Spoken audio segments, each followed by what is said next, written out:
Hello, everyone, and welcome back to our podcast. I'm Kris, joined by my brothers Adam Hello. and Eric. Hello. We are back in the room once more to give our take on video games, and this week we are finally going to be talking about Resident Evil Village. I say finally, we've talked about this before, but we're actually going to give a full spoiler review or spoiler cast on Resident Evil Village. Jesus, Eric. What would take you so long? Yeah, Eric. Sorry, I had all this college work to do. If I believe correctly, in the first weekend it came out, Eric cleared it like 4 times. I think it was, yeah. 4. Something fucking ridiculous. I think it took me about a week. And then 2 months later, Adam. Yeah, how long? But there was a lot how of long stuff has it going been on. out? Was it May, April? wasn't it? It was May. May. It was, May. Okay. It was in May. Okay, so it was a month later. Well, we're in July now. I think it was the start of May. It was the start of May.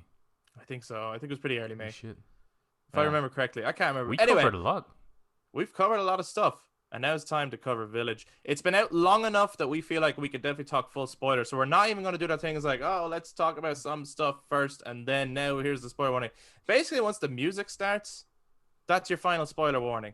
When the music ends, we are talking full spoilers for this game. So if you've played the game, welcome to the discussion. If you've watched streams of the game, welcome to the discussion. And if you just don't give a shit and you want to listen to 3 guys talk about Resident Evil Village, welcome to the discussion.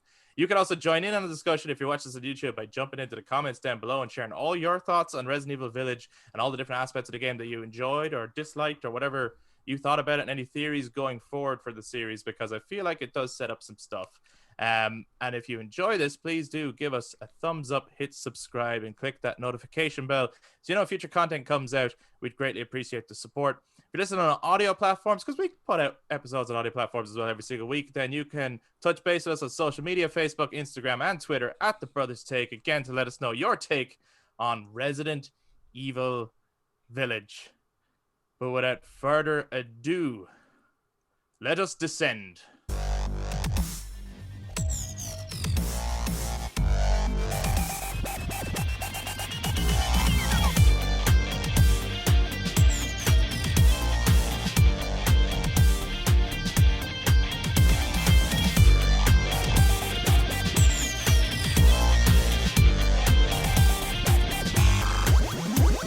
I feel like we should have a drink game for every time Kris says discussion and take.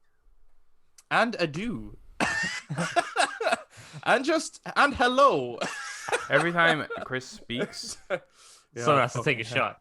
That's a lot. That's It's actually a lot. that's a lot of booze. It's a lot.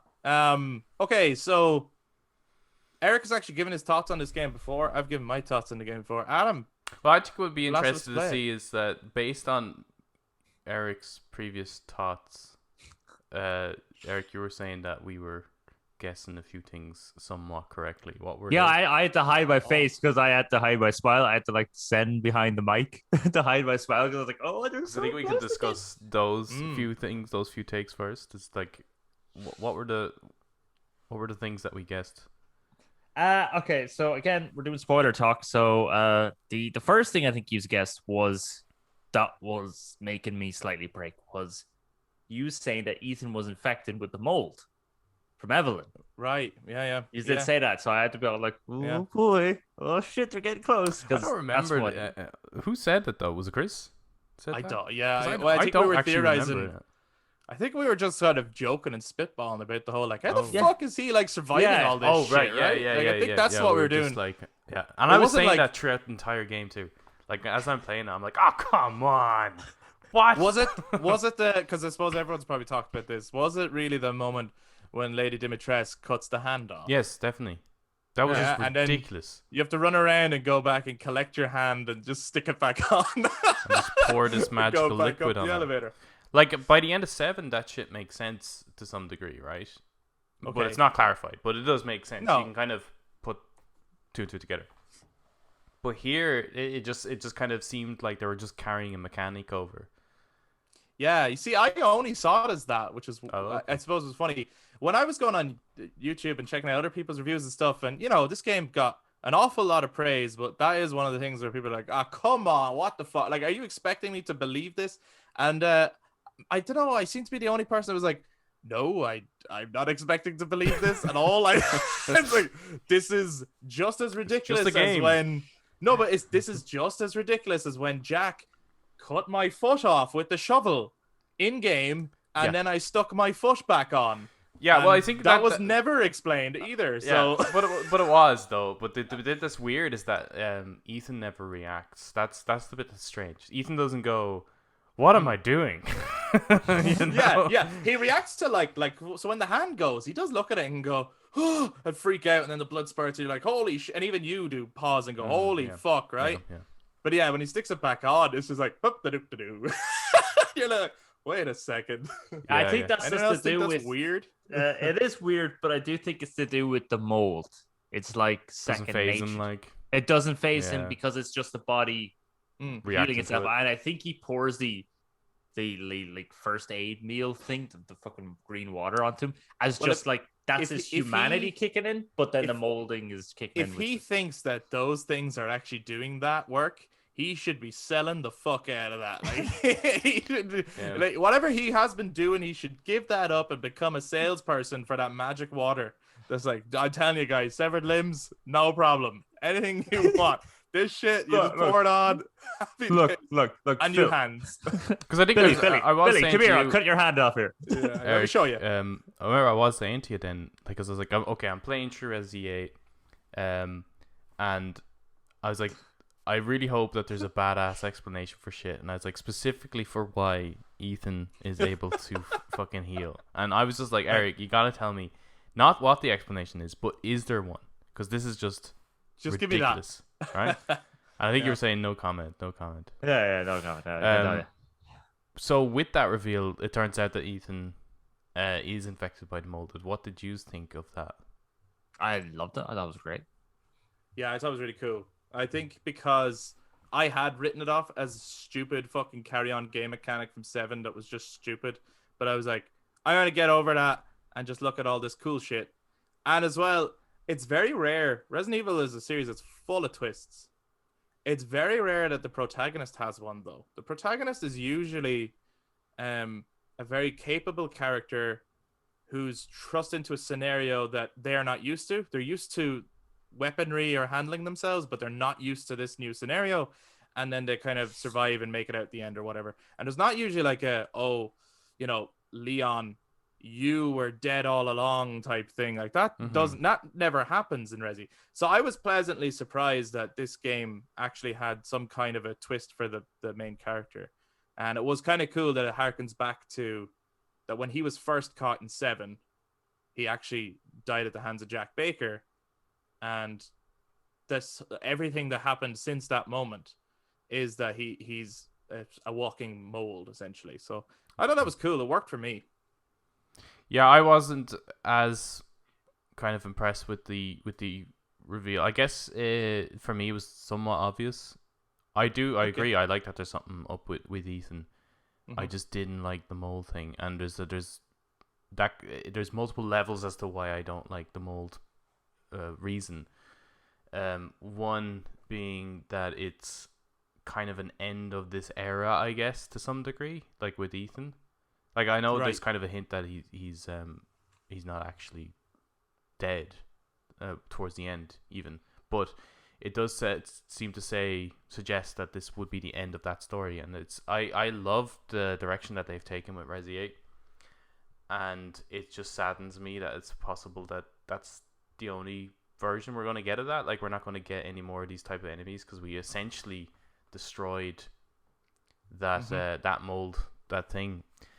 So I kind of would have preferred if 7 was the only one that had the mold in it, and that it was something else altogether with 8, because it allows them to expand that a bit more with newer enemy types, and as well as I just don't see how is he infected by the mold, because surely Evelyn's destroyed.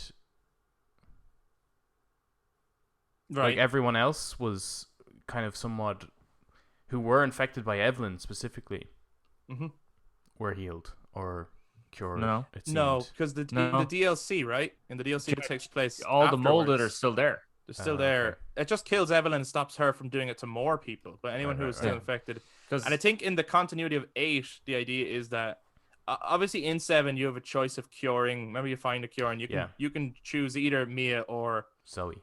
Zoe. Yeah. And I think in this they've just gone, look, at the real continuity is, you saved Meryl. Meryl didn't die. You saved her. That's the real continuity going forward. So in this case, Mia is the one that was cured by it. But I thought it was really interesting. I kind of did suspect something was up with Ethan anyway early on, because there was all this talk of, like, there's a very early flashback where they're saying, they got Rose checked by doctors and they were just freaking out and worried that there could be something up at Rose. And he's like, but Mia, you need to relax. Like, you're fine. Yeah, she's worried about him. Yeah. We cured you. And she's like, it's not me. Like, I was interested that she kind of talks about how she kind of knows she does know that he's like an infected mold, but he's different. He's kind of his own master. He's not under any kind of control or anything like that. And it's not making him fucking crazy or violent or anything. He can kind of, he still has his humanity. Yeah, half of me likes that concept, but another half would have wished that it was like a different biohazard. With him. That's perhaps why Mia was with him in the first place. That she just almost accidentally fell in love with her work. That she was he was almost like another Evelyn, but not molded. But I get what you're saying. And I think that would have been really, because then he's like this a new weapon essentially that was being worked on, and it turns out to be the only one capable of stopping the Megamycete, because he has this kind of ability. So it's like almost like Spencer's legacy. Like, if he had a variant of the T virus or some sort, or a G virus, like a perfected version of it that just by accident ended up working with him, then it's Spencer's work destroying the natural occurrence of the Megamycete. And I think that would have been pretty epic conclusion to those kind of stories. But I, for some reason, suspected that he was going to have something to do with Wesker. I don't know why. It felt to me like at some point, like, and it became kind of laughable at points, but like this whole thing of hiding Ethan's face a lot. That was ridiculous, wasn't it? Right? Towards the end, it was like, this is stupid. It's like, give us the final reveal, like, at least show us the character. Surely, like, what are you doing? Why are you doing this? But anyway, maybe it's so that anyone can cosplay as him. I don't know. But this is the jacket and jeans. yeah. But you just have to blacken your face altogether, so it's just like hold on, you can't do that. No, so shadowed out, so like you can't see anything at all. Because that's basically what happens. You see his hairline in every picture. Like, you can see the color of his hair, see his clothes, but every other feature is just like totally like blacked out. So but I thought at one point we were surely going to get a first person view of him, like, I don't know, dusting off a mirror or something, and that we'd get a reveal, and that I actually thought that the reveal was going to be the twist, right? Like, we saw his face and it fucking clicked with us or something. It's like, that looks just like Wesker or something. It's like, is he a, I don't know, Wesker clone that he's not aware of, or he's related to the Wesker family in some way? And it's like, so that explains it. That's why he's so fucking weird. He's actually part of that Wesker project thing, right? That's kind of what I thought might happen. Yeah. Especially because they've closely related him to Kris, and Wesker and Kris were like arch enemies. So, it's very strange that they never showed his face, isn't it? It is odd. Like, it's so odd. They might do though. I suppose. Yeah, but then don't they say at the very end of the game, it's like the story of the father is now complete. Well, we're moving most likely up to the story of the daughter now. Yeah. Now that possibly to me was cool and exciting and worrying all in one. Because she has superpowers, so you would do like afraid we're gonna do Alice or something. Yeah, definitely. Yeah. It's like, yes, I like the look of her. I think it's cool that they've jumped forward so far and done that. And it's like, and I knew straight away it was Rose, and I was like, holy shit, this is a real. Again, I feel like this game touched on territory that the Resident Evil series usually doesn't touch on. No. Like, this might be controversial for people who are hardcore Resident Evil fans, and I am a Resident Evil fan, but they generally start really well and end terribly. They usually involve people just going off into the sunset after blowing up a monster with a rocket launcher. That's literally the ending of most Resident Evil games, and some cheesy line and then a rock and roll song as the credits play. That's pretty much how they all go. Yeah, And what's wrong with this that? one had the balls to have like twists, to try and have like an emotional string, to have a bit of heart, and then also to end on a kind of end credit cliffhanger of where the fuck do you think we're going next? And for me, I was like, this is cool. I think that's really like, it's not just because even I hate the ending of 7. And again, starts amazing. But just in the helicopter and again, it's the sunrise.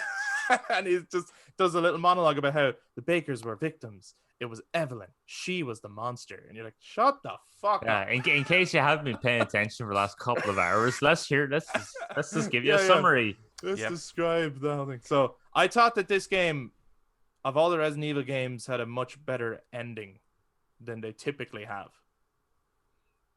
Personally. Yeah, it almost was like an Uncharted 4 ending to some degree, but I feel Cut. like we haven't quite, like it hasn't quite warranted that. Do you feel like this is the second part of a trilogy, and then at the end it was the third part of the trilogy, and you're like, Yeah. what just happened? I missed or something like that? Yeah, I essentially. feel like it should have been an Ethan Winters trilogy. Yeah, there should What do you think, there, Eric? there should be like a game in between or something that. The end of it kind of reminded me of Metal Gear Solid 4, to be honest. Again, though, God. like the end of a series, isn't it? Yeah, It's- yeah. It's a bit Oh, yeah, strange that there wasn't a. I know. I was quite surprised that they killed Ethan off in the second one. I would have expected something in between. Yeah. It does make me a little Nice. worried about the potential for where this is going next, a bit. Not just because there's the potential of having this Alice-like character, like it, but as well as the gameplay. Although, like, really, really fun game. It's clearly action driven. Like, it could potentially dip back into that action horror again. I think they struck a wonderful balance With this one, in, yes. in this game, But right? I'm talking about the fear of the next one. I know, but I think they so 7 was a response to the fact that 5 and 6 and things like Operation Raccoon City and stuff were so badly slated by people, right? Yeah. Not 5 as bad, but still lost a lot of fans along the way on that road. 7 was a response to that, and also listening to feedback in terms of what other horror franchises are doing at that time and what's really working for people in the horror survival genre. This, I think, was a response to the people who were too scared to play 7, or so they said, right? Mm-hmm. And also trying to like balance the whole thing of like 7's identity, but also that Resi identity of, because like all of them have more action. 7 is probably the least action heavy Resident Evil game. Even Resident Evil 1, I would say, is probably a little bit more action heavy. It's not action heavy, but a little bit more action heavy than 7. Because I think the end of 7, like I was surprised when I first played 7 about how much action was in it. I mean, there's a bit, but like, especially towards there's the a lot more mine and stuff like that. Like that area. Oh no, I know is that, fucking- but that's kind of like endgame stuff. Like what I mean, there's a lot more boss fights early on in the earlier games. Yeah. You have to do. Yeah, you don't run away. Like other enemies, you could run away from. Right. There's a lot more boss fights in 1. There's not very many boss fights in 7. No, there's like it's only a handful. So I think in that way it's not as action heavy and it's a lot scarier. So I think this one, I don't know. I think like they struck a wonderful balance, and I feel like they're like, okay, we've learned before that when we go too far down this road, it doesn't work. We need to fucking stay on this path. Mm.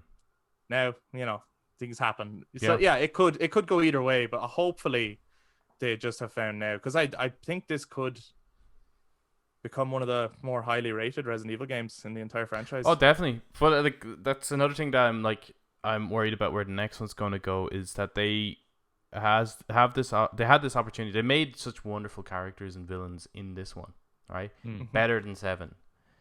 That are very unique to the Resident Evil series. We noticed that in 7, although it's a new biohazard, it almost looks like Ouroboros. It almost looks like the ones from Revelations and stuff, right? yeah, like that kind of enemy. Yeah. It's a very familiar Resident Evil enemy, whereas 8 has like brand new. We've never seen anything like these before, but they tied them back into the the biohazard of 7, and it like that kind of bugged me a bit. Like I didn't like that explanation. I was hoping for it to be something new, something completely different that I would love to see again in another Resident Evil game and explore that. Like these would be the enemies going forward. Yeah. Because they are so interesting, but they just like they gave it to us and then they just ended it, and I'm worried like what's it going to be going forward? Can they do Lycans again? How will they do that? It kind of looks like they might be touching on the BSAA for the next one, possibly, considering at the end of the game, the BSAA weren't using infected soldiers. Now that I did not like. Where they that were using... rang absolute red alert bells in my head. Yeah. That was a degeneration movie kind of shit. That's like fuck off or damnation kind of bullshit. Yeah, what's wrong with degeneration, man? That was the best. They're fine, but it's that Resident, like, yeah, fine to watch as a movie because it's a bit of crack, but to play as a game, it's that Resident Evil 6 shit of like, there's a civil war going on in the country and we're using a virus to fight the war. That's stupid. Yeah, no, damnation's stupid, and Vendettas is a whole fucking. Oh, that's hilarious. Oh, everyone watch Resident Evil Vendetta. It's fucking hilarious. There's a scene on a rooftop between Leon and the villain where they shoot a fuckload of bullets at each other and they just do not hit each other at all. And it's at one point they're literally like they're not even aiming at each other. They're just shooting around the place. And I don't know if they're trying to replicate John Wick or what, but they're fucking not doing it. I laughed so hard at how much they were not aiming at each other, but they were just shooting. It was like Cirque du fucking Soleil with guns. It's fucking hilarious. Anyway, you might. Sorry, people might love it. I don't know. I thought it was gas. Was there another prediction, Eric, that we got right? I think it was the symbol on the gates. Oh yes, we were discussing it being a fetus, some sort of baby related. Yeah, so it was like a baby thing, had the 6 wings, and you were talking about is like Rose the key then, or they're gonna like make a new baby or something, and I was like, please stop guessing right, because that is what the plot is. That's Mother Miranda's and then you're also thinking like, is that also something to do with the or is it? I think another thing one of you said, I think Adam might have said this actually. Whereas, like, maybe that's not a baby. Maybe that's the new, like, infection parasite thing, and it just kind of looks like a fetus. And I was like, fuck's sake, that's also correct. That's the Cadeau. I really like that. I really like that in the game. And Cadeau is actually Romanian for present. That's what it means. Oh, okay, cool. Yeah. No, that bit was really cool. So that's really cool. Yeah, but also the giant Megamycete looks like a fetus as well. Yeah, it does, I was always curious about that image because when they showed it early on, they said we were really debating about whether to show this early or not because it's actually a huge spoiler for our story. When like literally the first Resident Evil Village revealed.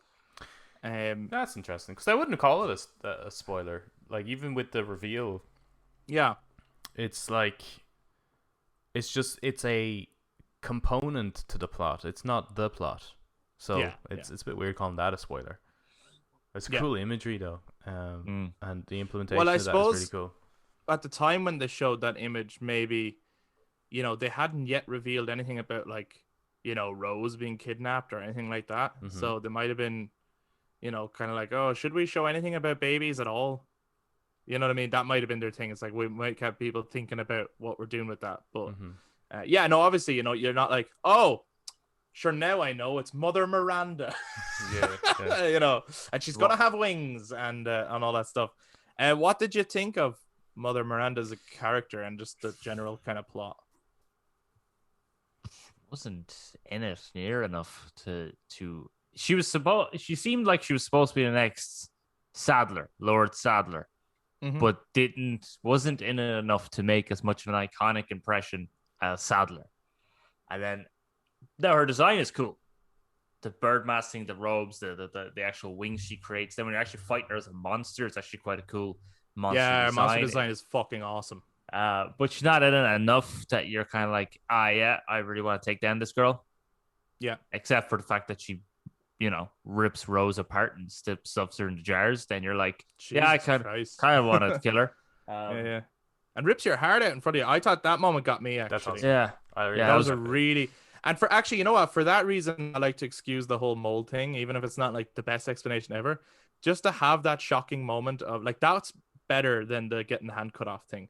Having your heart ripped out in front of you, and you just fall into the ground and being like I felt my jaw drop. I was like, holy fuck. That's why like it could work in any way, right? Like that's why when it came to she was saying like you're dead along or whatever, like, or when Mia said he's special, he's different. That's when I was like, okay, he's a bioweapon to some degree. So it didn't really matter what they used. Like, you know, every bioweapon is dead anyway. Essentially, right? Yeah. My biggest issue with Miranda, and it's actually my biggest issue carrying over with all the villains, is their voices. Oh, because in every single Resident Evil game, they have the voice of the region they're from. And then this is the first game where they don't do that. And I just thought that was so weird. Well, I thought it is strange. Because Mother Miranda sounds English. Really posh English or something. Now, she is actually not from there. As far as I know, she's a researcher who went there and then discovered. I thought she was from there, but like left the village and then came back to do her research. No. Oh, possibly. I don't know. Maybe I picked. But up either on way, I think she worked everyone did all their outside reading at the end, right? I think she definitely worked in a different country of some sort. Yeah. So I thought she had a bit of a twang. She certainly didn't sound English. She had a very strange accent that was very hard to put. But even if you put Heisenberg sounds like Nicolas Cage, right? He had a bit of a twang, as though he was in another country for a long time and came back. But like Lady Dimitrescu, no, Dimitrescu, like definitely was British. From that place. That is a Dimitrescu castle. Like she's from there, so she should have the accent of that region. Yeah. No, I think it's a fair point because none of the villagers do either. No, all the villagers just go at that level as well. All the villagers don't have the accent, and I just thought that was probably my biggest complaint with the game. My only issue with the whole Mother Miranda plot thing, right, is well, first of all, I do wish we got to explore a little bit more. Like, it feels like COVID slightly affected the end of this game. A lot of the information at the end is dumped and rushed on you. It's like there's a room with loads of documents to read, and it's like, we just have to ship this now. So here's the stuff that we wanted to kind of sprinkle over maybe a last chapter. Yeah. You know what I mean? So it's unfortunate, but because I think that story could have landed better if it went maybe the way they planned. But as well, I wish all the bosses were female, because Mother Miranda talks about how each of them is a candidate to become her new daughter. Yeah. And so for me, this whole thing, and as well, I think some of the characters would have been like, even the likes of Moreau, the fish guy, would have been more interesting as a female. I actually thought it was a female. It's because it's based on a mermaid. Yeah. And also, if it has like mirrors and it's obsessed with its looks and it's now disgusting, and I don't know, there's obviously everyone cares about how they look, but generally in literature, that whole association of beauty and stuff is associated with females more. It's the Snow White witch, isn't it? Yeah. And as well, Heisenberg could have easily been this, like, if you think about the character of Moreau, is that her name as well? Actually, Moreau from Wonder Woman, you know, that kind of World War II style German scientist kind of thing. Easily could have worked. Or World War One, sorry, it's World War One German scientist. But that kind of a thing. So for me, it would have been a really cool idea that they were all female, actually. Oh, also the old hag woman.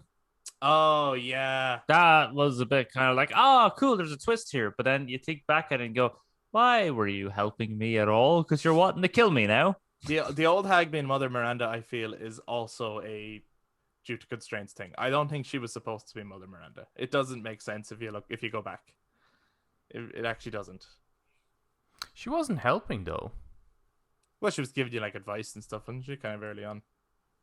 She tells you to go to Castle Dimitrescu. Like, why? Well, I suppose if I was wanting such and such a person captured, I mean, she could have captured himself right there, but maybe she just likes to toy a little bit. But I mean, she hardly expected him to be able to take out all of them. You know what I mean? Like I never saw her Yeah. as helping, and I didn't really mind that as much. But if she was more, I think more frequency, like Miranda is just not really in the game enough to that when it comes to it, she doesn't feel that much of an adversary in comparison to some of the other characters. Mm-hmm. They certainly felt like something that you're working up to fight. Yeah. Yeah. Yeah, 'cause you have Domitresk hunting you down in the castle, and she's obviously a giant woman there sitting on a chair. She's been on trailers. You had Heisenberg was in a lot of the trailers too, and he's the one that sends all the Lycans after you at the start and stuff. Yeah, and then he man, pops that's such an awesome moment. It's Yeah, fucking awesome. then he pops up again at the factory. So those two had much more prevalence. Well, they had the most screen time, really, of the Yeah. villains. Yeah. Realistically, you know. I wish that the old hag character was the one who's actually giving you your instructions in a cryptic way, not in such a here's exactly what you need to do. She But also I feel gives like you the key. I feel like that's the role she should have had, rather than the Duke. And the Duke should just have been this sleazy businessman. That's just, do you know what I mean? Do you know Yeah. what the Duke gives you, tells you essentially what you What to have is do. in your Yeah. hand and all that stuff. Yeah. I would have much preferred when you get to that burial, that kind of ceremony site. It's the old hag, and she's giving you these kind of cryptic riddles and shit. Well, it probably would have That been. way, she's your guide. Yeah, it would have been maybe more interesting if she had some sort of connection with Miranda, as though perhaps she, A descendant. not necessarily a descendant, but That'd be cool. perhaps she was one of the. Maybe there was a fifth lord. Which But actually, it's heavily implied that is the Duke. Ah. There's a heavy implication that the Duke is a fifth lord. Apparently, if in the carriage at the end, when you're in his carriage, if you look down at the ground, that there's a big sigil of an owl or something. Yeah, each lord has a sigil, and it's done in a similar style, supposedly, to the other sigils in the horseshoe and that kind of stuff. And he asks him what are you? And it's like, I wish I could tell you, or something like that. The Duke basically doesn't reveal. No, yeah, he says what's up with him. Yeah, he says something along the lines of that. Something's better left unsaid, kind of thing. Yeah. So it's strange. He obviously, there's more to him than what we see. What did you think of the Duke? I really liked them. Well, I suppose that would have been my only problem with it, is that there was no explanation. I know there wasn't with the merchant either, but the merchant just felt more like a game mechanic than anything else. But the Duke was an actual character. And it could have been an opportunity to explain the merchant from 4 as well. So Yeah. I'm a little disappointed that there was no conclusion, but maybe they have something planned for him. Yeah, I have a feeling. I mean, there's DLC coming, right? Yeah. I have a feeling the Duke will be in probably a lot of those DLCs. Do you think it's going to be? It's not going to be Ethan though, right? No, I don't think so. No, it's going to be someone else. I think the first DLC is going to be, in Castle Demetresk, and there's the coffin with the guy in it with the knife, Oh yeah. and you can read a letter about how he went in to try and kill her or whatever. I think the first DLC will be playing as him, Really? so that they can, because I think they're going to want to Oh, I think it's it going won't to. matter who you're playing as. Lady D is going to be the star Yeah, of the show. it's going to be them. Yeah, definitely those You know what I'm the saying? vampire girls, but. Oh, 100%. But I don't know who it could possibly be, but it's obviously going to be them. Yeah. No, it's just that there is a little story there with that character that you could. Yeah, I just felt it was more ancient though than. Yeah, Okay. that could be fucking cool. Going around with fucking swords and stakes and Yeah, shit, the and slaying vampires crossbow. in castles. Are you kidding me? Dr. Frankenstein. But how style. fucked up if you're there and the Duke is still there with the carriage and he sells you shit? Yeah. That'd be interesting. Man, he could time travel. Or you play as the merchant, and then when it's finished, you're like, I'm off to Spain. Oh, My work here is done. Yeah. Goodbye, stranger. Yeah. Fucking gas. Do we want to then talk about the? We kind of gone on to the 4 lords and stuff. Which one was your favorite of them? I mean, the fan favorite seemed to be Lady D, right? Lady Dimitrescu. Yeah, I think Lady Demetrescu is probably my favorite as well. Yeah. For me, it How was the come? most intense. Like Oh. yeah, it was a really, really not looking forward to having to come across her. Just the entire castle sequence, her three daughters. I just love the design of the characters as well as the way they act, the way they perform. It's just so different and very traditional. Like there hasn't really been a horror game made that captures the essence of Bram Stoker's Dracula. Mm. And Yeah. they managed to do it here, even with down to the letters as well. When you read them, and characters go on about like how the three daughters joke about not drinking my blood and stuff like that. Like I'm pretty sure that's a direct line from the book, if I remember Okay. correctly. Like I Yeah. think I remember what's the character's name again? Jonathan Harkin. Yeah. I remember him like saying something kind of similar to that, and like it's such a difficult thing because I don't particularly find Dracula horrific or scary in a traditional sense. It's more that discomfort of being in someone's place that you can't leave, right? And that Right. you're very unfamiliar with what their ability is, and they're quite pleasant, but they you know that step out of line they'll fuck you up, almost like I suppose like a mafia leader almost. And she kind of had that presence to her that it's just a different type of scary than what the other lords might have. So yeah, her. Not looking forward to the DLC, but also looking forward to the DLC. Yeah, definitely. Oh yeah, because it's her first, right? Well, yeah, because there's 100%. no way. Like, I 'cause- don't think they anticipated how. No, because she wouldn't have been the first to go if they hadn't known how much the internet was going to explode about her. Yeah, I was actually that's one thing that really surprised me was how little she's in the game. Yeah. Well, Yeah. she's actually in it quite a bit with the Yeah. first chunk of it, I guess. But then, Yeah. it just becomes a completely different game after that. It does in a way, yeah. Yeah. Yeah. Eric, which of the lords is your favorite? Yeah, probably Lady D as well. I mean, because like the castle is really cool. It's like kind of very reminiscent of the older kind of Resident Evils of being in the mansion. But then it's like the castle of Resident Evil 4. You have her stalking you, which is like that new system. The three daughters was cool. The explanation for them That was when you awesome. find that, like, Yeah, that was that so was cool. that was really great. Like, the fact that all the thralls, can't remember what they're called actually, but all those Yeah. they're all women. Mm-hmm. They're all just failed attempts of trying to make more daughters and stuff. So I thought that she was really cool, and her performance of like when you first meet her, she's all like, "Haha, I got you now. I'm gonna impale you on these hooks and perform BDSM on you, and everyone's gonna love this." And then just as it slowly goes, she starts to lose her sort of mind, like a mother actually losing her daughters and wants to viciously kill you. Yeah. Mhm. So I thought her performance was very good. Yeah, her performance and the performance of the daughters in general was great. I think I preferred the daughters to any of the lords, to be honest. I did too. Yeah. In terms of like their design and the way they moved and their voices, I just thought they were so cool. They looked sick. They were like a mix between witches and vampires, and they were amazing. But of the four lords, my favorite was Donna Beneviento.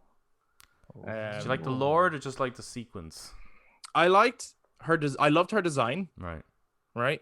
Yeah, the design was pretty cool. She's creepy. She's the woman in black and that kind of thing. And I that's the one that we were talking. I was like, as soon as I saw her, I was like, oh no, she's gonna be the worst. And for most people, she was. For Adam, you're a freak. Adam, tell us your experience of, and then I afterwards I'll explain why she's my favorite. But tell us your experience of what most people would call the scariest sequence Resident Evil has ever done. I'm not saying it's not scary. Okay. Like, but like, as I can totally get why people would be really scared by it, but I just wasn't. But I really enjoyed it. Like, I loved the sequence. I was like, just had a stupid grin on my face the whole time. You monster. Just as that was happening, and I was really intrigued by the puzzle. I thought the puzzle was really, really fun to try figure out. Like, and I got quite stuck on it. Like, I really did. But I just normally when you get like stuck and frustrated, I'll just go straight to the internet. But I was like, nah, fuck this. I'm gonna try figure this out, and I really that was a really great sequence. Pagan was sitting beside me as I was playing it, and she was just like, she was saying, "You're the worst. Your reaction is just not what I wanted." She said, "You'd be a terrible streamer." Yeah, this is why you don't stream. This is why. My solution when I get stuck is to call Eric. But as I didn't I, at one point? You did call it. Oh yeah, It you was about called watching me. The Wedding Ring. I had no idea what to do at that point. Oh yeah, I told you yeah, to yeah, watch. You watched Everything The else, Wedding Ring. everything else I did on my own. But Yeah, the you Wedding watched Ring, the I was stumped. Ring. You hang up. That was fine, right? Chris solved that. And then I just waited. You knew you were gonna get a call. I knew I was gonna get a call. Got a call again, and he was like, "What the fucking shit is this?" Because it was just when you saw the fetus come around the corner, like. That's where I started laughing. Yeah.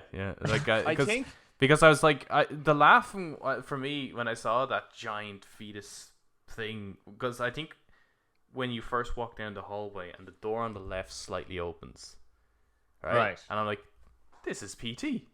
This is 100% PT. It's the exact same door. So for the laugh of it, because I thought it was going to be a jump scare similar to PT, right? But for the laugh, just like bolted into the door because I was expecting to freak Pagan out. I know she's seen it, but you know when you're expecting something, like it still makes you tense and shit. Yeah. And then realized nothing happened. I was like, oh, okay. So when I saw the big baby, because like in PT, you walk in that door, it's a fetus in the sink. Yeah. But this time around, you walk around the corner and it's like this giant fetus like crawling after you. That's why I laughed, because I was like, I was expecting this, but I wasn't expecting that.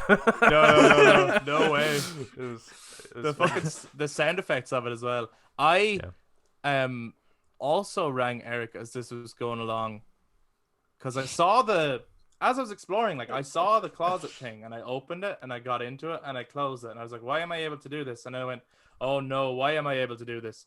So then I rang Eric. I went, Eric, is something going to be fucking looking for me? And am I going to have to fucking hide from it while trying to escape this place? And he was like, I can't tell you. And I was like, Eric, can you hide in the closet? Yeah, kind of. Oh, I didn't know that. And I was like, Eric, I didn't know that. Chris told me that. I can see the fucking game design right here. You can see the layout. They've taken my weapons. They've given me places to hide. Yeah.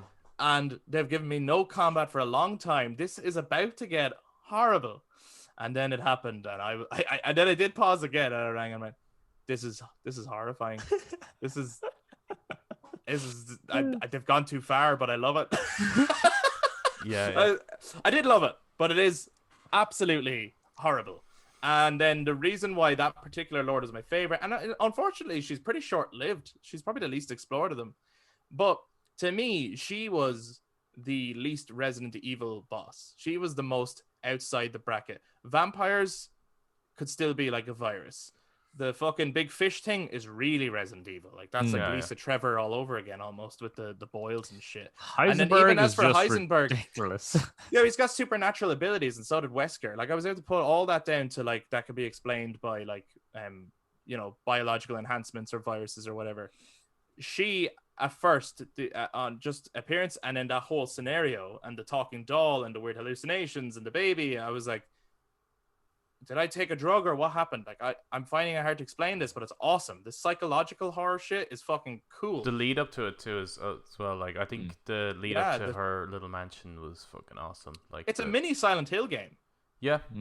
Essentially, you can go through the fog and seeing, and the whole thing like give up your memories. That's the first little puzzle of getting in. You have to like actually go through and you find your photo and give that in, and it's brilliant. And then the explanation is she has these like.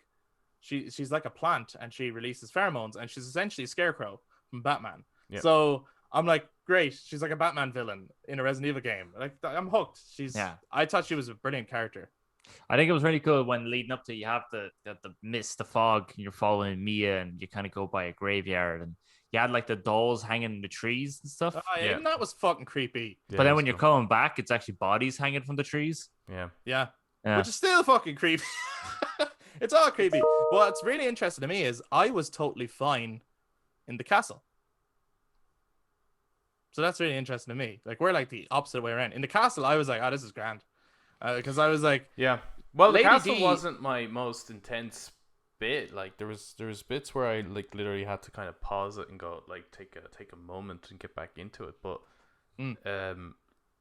it wasn't necessarily the castle, and it certainly wasn't the Benevito bit, because I remember like Pagan was like we're just after kind of figuring out some of the puzzle in the kind of where the mannequin is, right? And there's a save point, and I have the piece now to go through a door, right?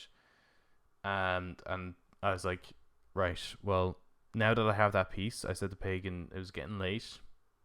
I was like, should I save it here and just turn it off, and I can resume it tomorrow, or do you think, like, how long would it take me to get through this bit? And she was like, I think it could take anywhere between 40 to 50 minutes to do the next sequence. So I think you could I think there will be another save point that you can get to, right? So go ahead. And it's like, okay, I did it in 15. Jesus Christ. The hell? She vastly she vastly overestimated how long that sequence is. No, it took her that long. It took her that long. Yeah, most people with hearts hide, and they hide forever, Eric. And then each time they have to bring up the courage to go out. Did it eat you at any point? No.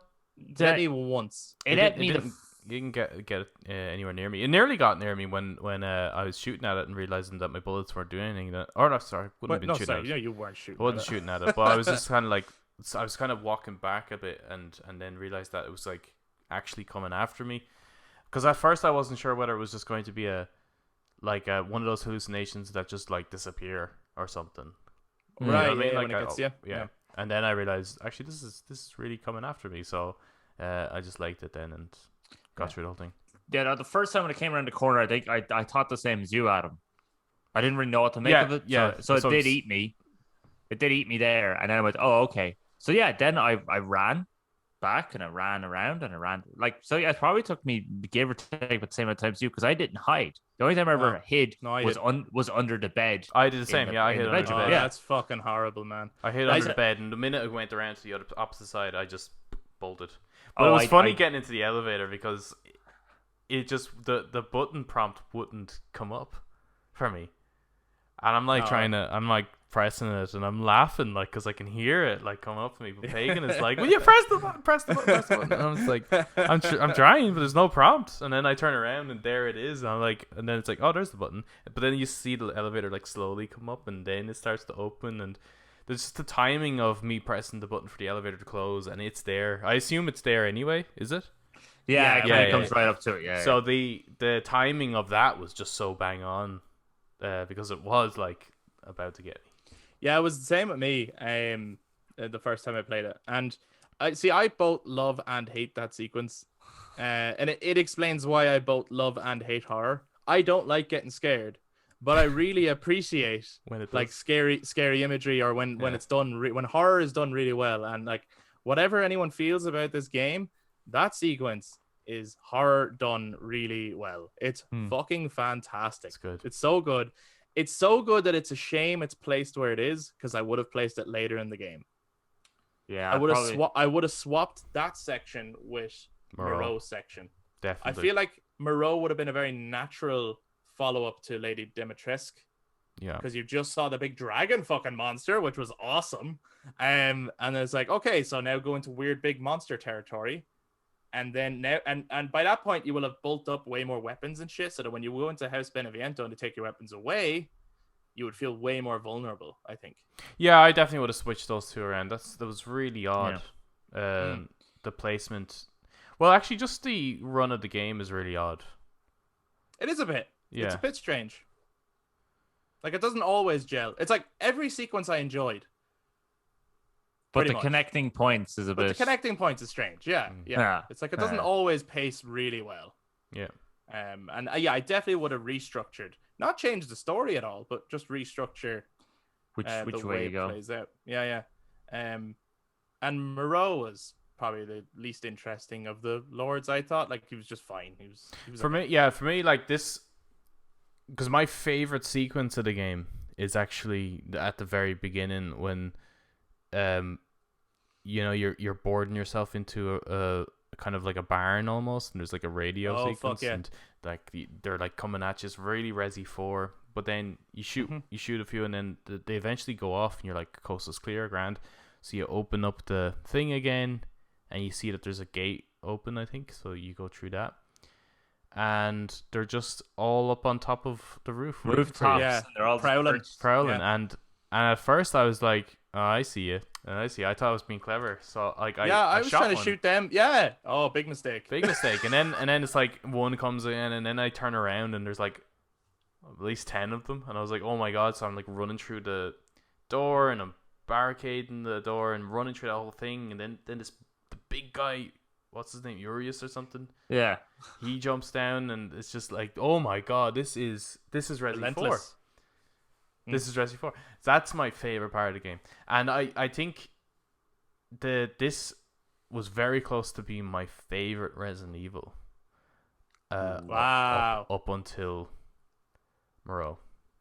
I think from Moreau onwards, Yeah, loses a little bit. the game kind of falls apart a little bit. Yeah.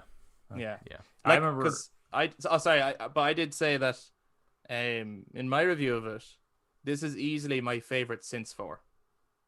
After 4, Yeah. this is easily my favorite Resident Yeah. Evil. Yeah, I'd agree with that one. Easily. Yeah. It's Yeah. fucking great.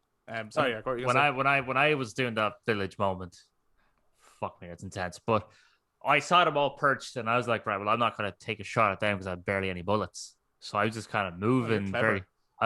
very carefully, but still keeping an eye on them. The minute I heard that, how fucking bolted up the stairs into the old club bolt, I was just trying to find a way out. I died at that bit twice. Wow. I didn't the first time, but you were playing on the harder difficulty because I was playing normal, and I died, and I was like, how the fuck am I supposed to do this shit? I started on easy because I was like, I'm already fucking scared enough. Fuck this shit. I don't need to make this harder on myself. And but during that sequence, so I didn't die during that sequence, but I was very close. I used up all my bullets thinking I'm supposed to kill these things. They kept coming. I was like, holy shit. And I spent about 5 minutes, I'd say, running up and down that river, just avoiding them, going, what am I supposed to do? Like, everything's locked. There's nothing with bullets in it. What the fuck? And then when I got hit, the scripted moment, I thought that was me dead. I thought it was like a killing animation. And then when it turned out it wasn't, I was like, this is so cool. Like, this is so intense. Yeah. And even just the whole opening is incredible.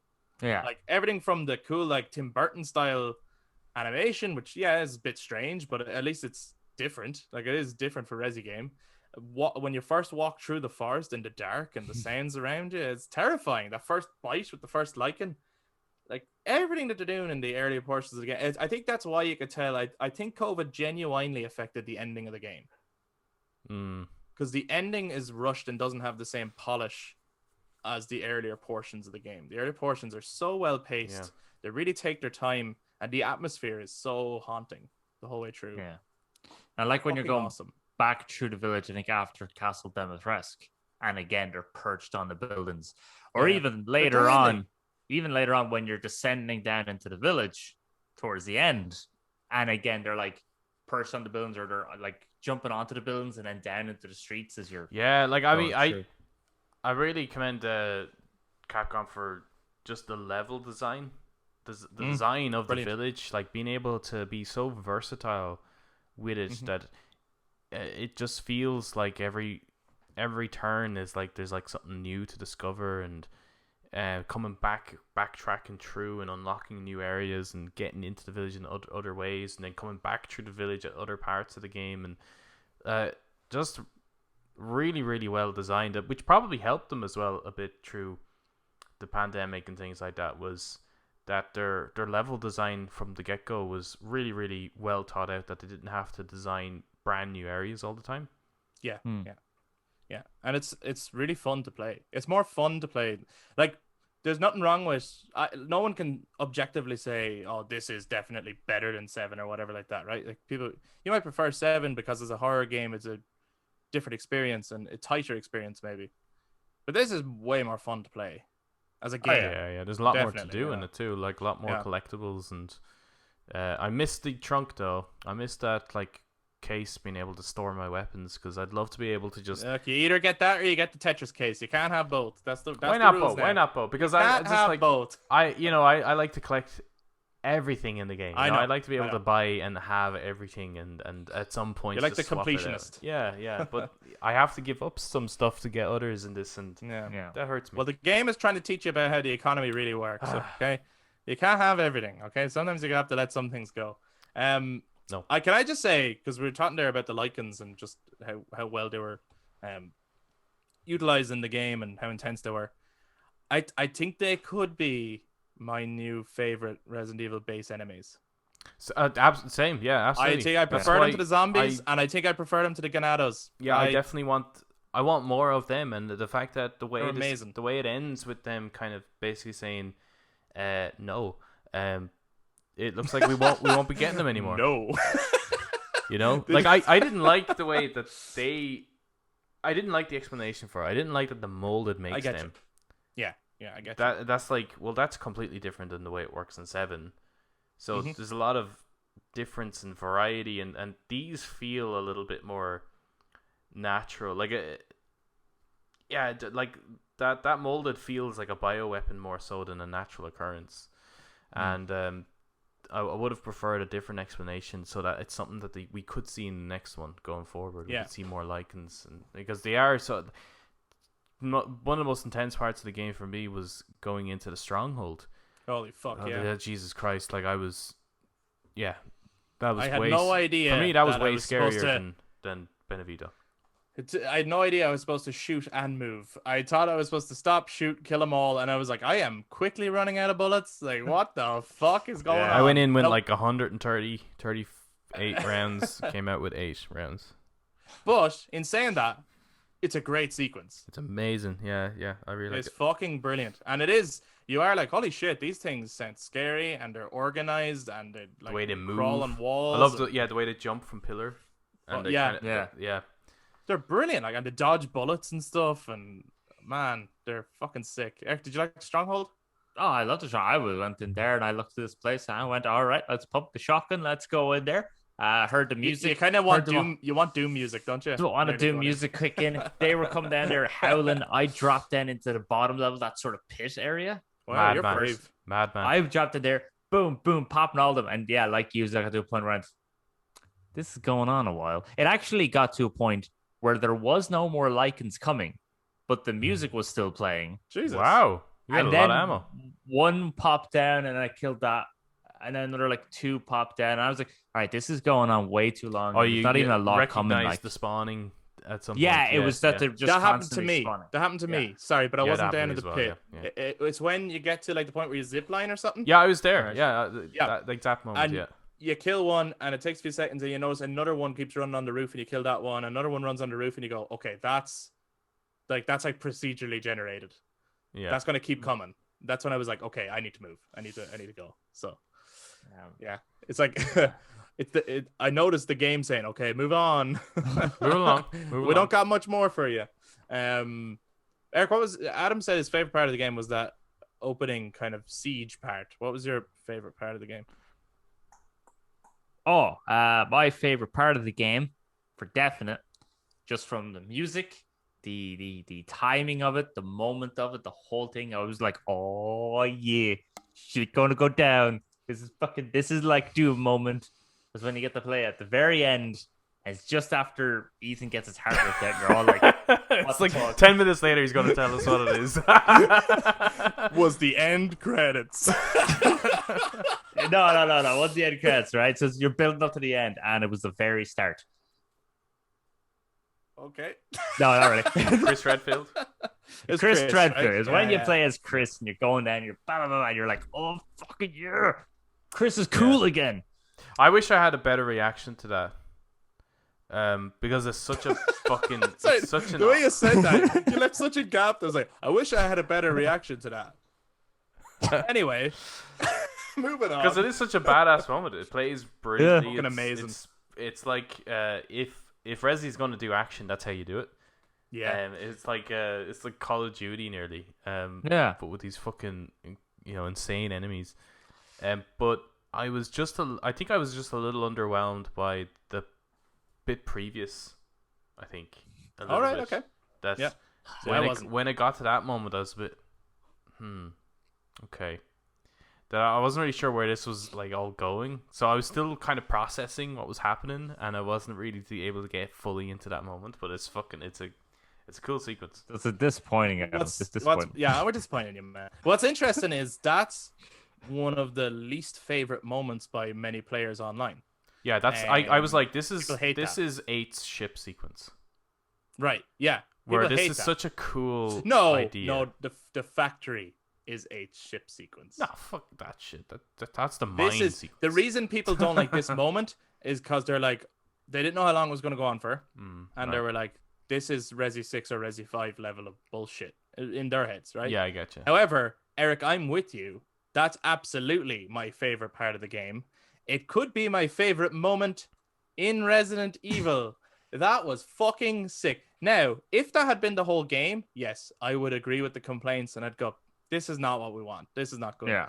However, this felt like, it's like you've been on a long ride. You've gone through a lot of shit. You've had some scary times. Some really scary times, Chris. You're not able for scary times. And you know what? Here's your reward. This was like a rewarding moment. It's like, go have fun now.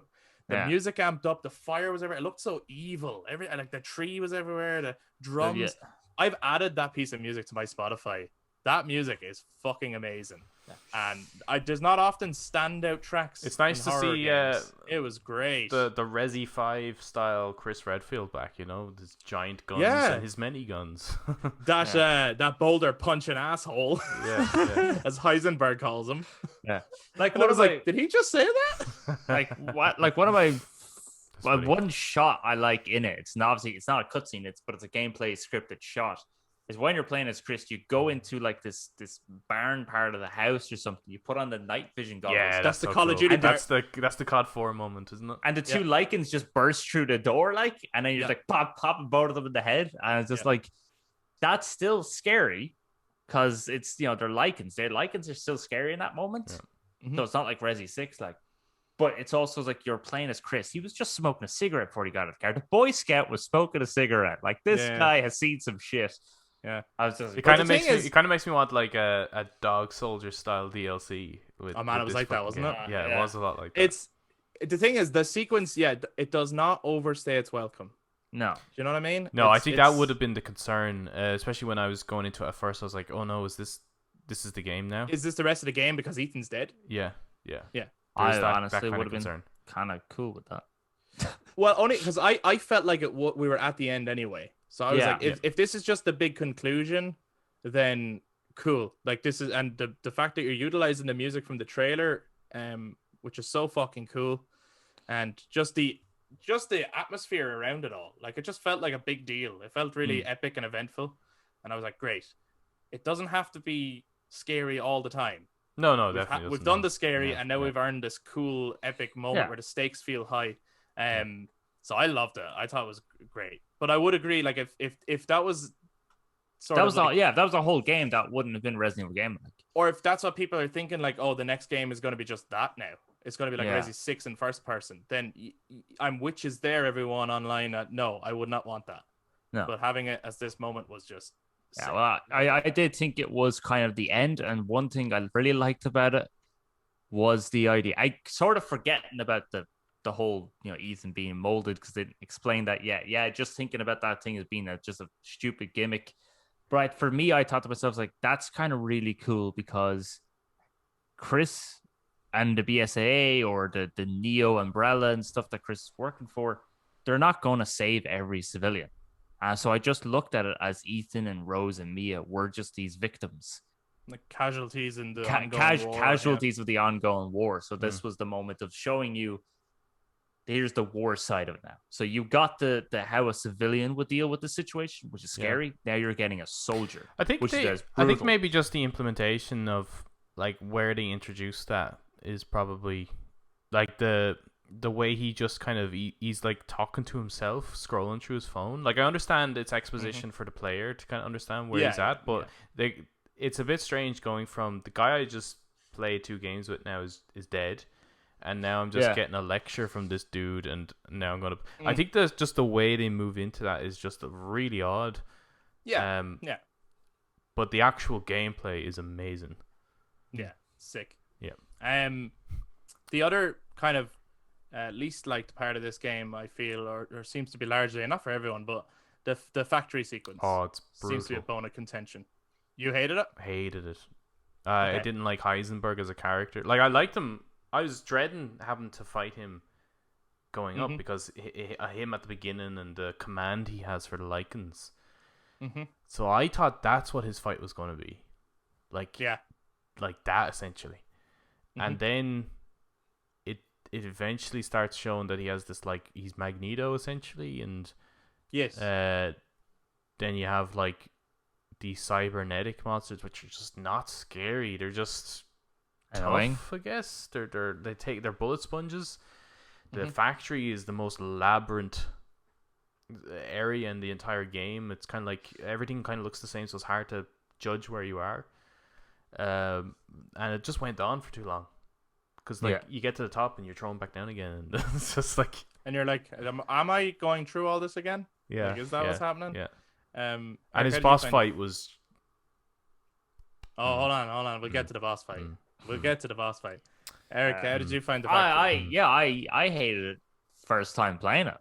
Again, Right. I was thinking to myself with all the floors. I was like Ethan. I think at one point Ethan goes, "My God, there's more." I was like on the same page as Ethan. I was like, "Fuck." about 10 minutes ago, but yeah. Yeah, but like, and yeah, I liked the idea of him like sculpting these people, these very Frankenstein. I mean, the designs are based or straight up ripped off from the film Frankenstein's Army. Yeah. But so I was like, that's kind of cool. But then when there was there was more of them, it's like, oh look, now they have more armor, now they have more armor, and then it's like there's hundreds of them, and it just gets to that point as well. We just look at when you're looking at the conveyor belts of bodies, and you're thinking, that's a tiny fucking village.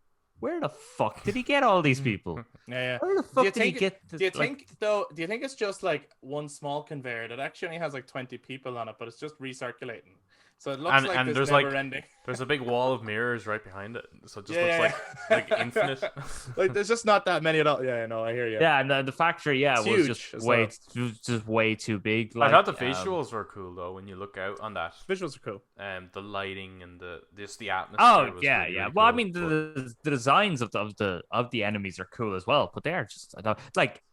Honestly, my favorite enemy in that area is probably is it Strom, the guy with Oh yeah, with the guy with the chainsaws for propellers who chopped off his own arms. Oh, yeah, that's right. Yeah. yeah. But a lot Yeah, of it I was, liked- I think, I thought that was wasn't it? cool. There's a guy sitting in a chair, and it's like, oh, I've played enough Resi 4 to know how this is gonna go.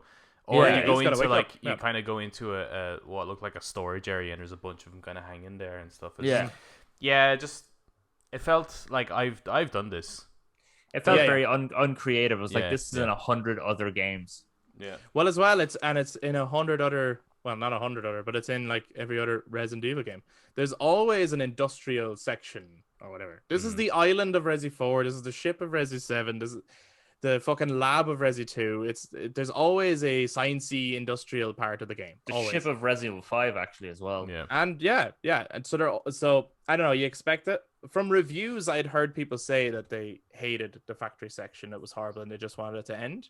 Yeah. And so I kind of knew that it's like, okay, so I know there's a factory coming up, and I know it's not supposed to be great. And in a sense, that helped me actually, because I was like, oh, I suppose I was like looking for the good. I was like, oh well, Okay. some of the designs are cool, and Yeah. didn't love it. Wasn't my favorite part by any stretch, but actually in my head I thought it was going to be worse. So then I was like, it's okay. One thing I don't like is I enjoy backtracking that's optional. I do not enjoy backtracking that you have to do to progress forward. In fact, I hate that. That's one of my Yeah. Actually, in big that grimes in in that aspect, it's very like the ship, then, isn't it? Because the ship has a lot of backtracking. The ship from Yeah. 7. yeah, but very much so. The ship felt much easier to understand where I am at. I thought, I'm the other way around actually, Okay. only because of the factory's elevator, which is huge, and Mm. I found it easy to know. Not maybe on the floors, it's kind of hard to know. It's like, oh, what the fuck is the layout of this place? But it was easy to know which floor I'm on and which floor I needed to go to. Okay. I thought, but yeah, there's a couple of hallways and corridors, and you go up a stairs. It's like, do I go down that stairs or do I go left, or which way do I?